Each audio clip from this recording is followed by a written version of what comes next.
showing respect and honoring the indigenous peoples of the land on which we work, which we live.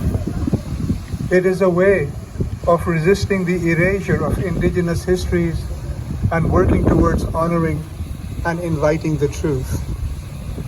Inspired by the 94 recommended calls to action contained in the Truth and Reconciliation Commission of Canada, land acknowledgements are a necessary first step toward honoring the original occupants of this place. They also help Canadians recognize and respect Indigenous peoples' inherent kinship beliefs when it comes to the land, especially since those beliefs have been restricted for so long. The City of Toronto's land acknowledgement is as follows. We acknowledge the land we are meeting on is the traditional territory of many nations, including the Mississaugas of the Credit, the Anishinaabe, the Chippewa, the Haudenosaunee, and the Wendat peoples, and is now home to many diverse First Nations, Inuit, and Métis. We also acknowledge that Toronto is covered by Treaty 13 with the Mississaugas of the Credit. In Toronto, after toppling the statue of Egerton Ryerson, the name of Ryerson University must be changed, and quickly. In Toronto and across, statues of racists, starting with the statue of Winston Churchill right there, need to be pulled down as soon as we can. Yes. Friends and comrades, the Committee of Progressive Pakistani Canadians welcomes you to this vigil for the 4 murdered only for being Muslims, only for being visible minorities. The Committee of Progressive Pakistani Canadians stands for secularism, for separation of state and religion. We stand for the equality of women, equality of all, regardless of religious belief. We believe in an equal and fair and socially just society. We welcome you today to honor the people who were killed in London, Ontario, and to be together in sorrow and in anger at that horrible, horrific crime committed against 4 innocent people and their young son. We have always spoken against anti-Semitism and Islamophobia, against discrimination and violence, against Muslims, South Asians, Black Canadians, and people of color.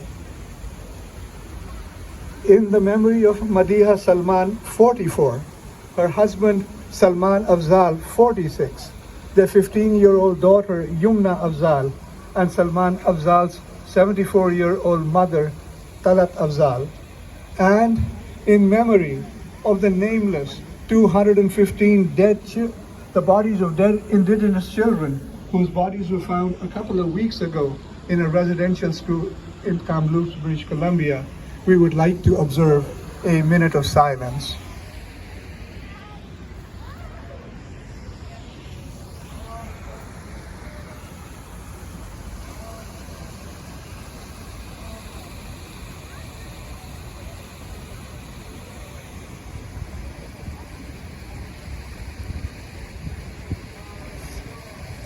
Thank you. Today, all the speakers are women, strong women who actively fight against racism and bigotry, strong women who fight for a socially just society. I am the only male. That's strike 1. Strike 2, I'm a male who's an immigrant and a person of color. And strike 3, I'm a card-carrying commie. Sometimes it is too much to bear. Our speakers, and in this sequence, first will be Fauzia Tanveer, then Sahar Shafiq, then the next two speakers together, they wanted to do a speech, are Amy Go and Winnie Ng. Then we've got Fatima Abdallah, then Andrea Babington, Sherry DeNovo, and finally Suzanne Rees. Fauzia, where are you? Fauzia is a member of the Pakistani community. She has been active in the South Asian community. She works for an NGO that disseminates information about HIV and hepatitis C. Fauzia.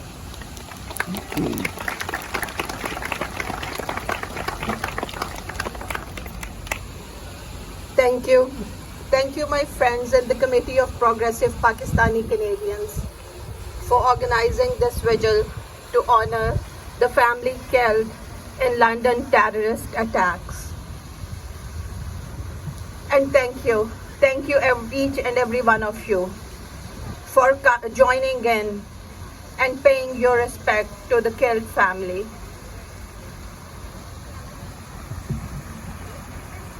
Today, the Muslim community here in Canada needs your support. They are worried.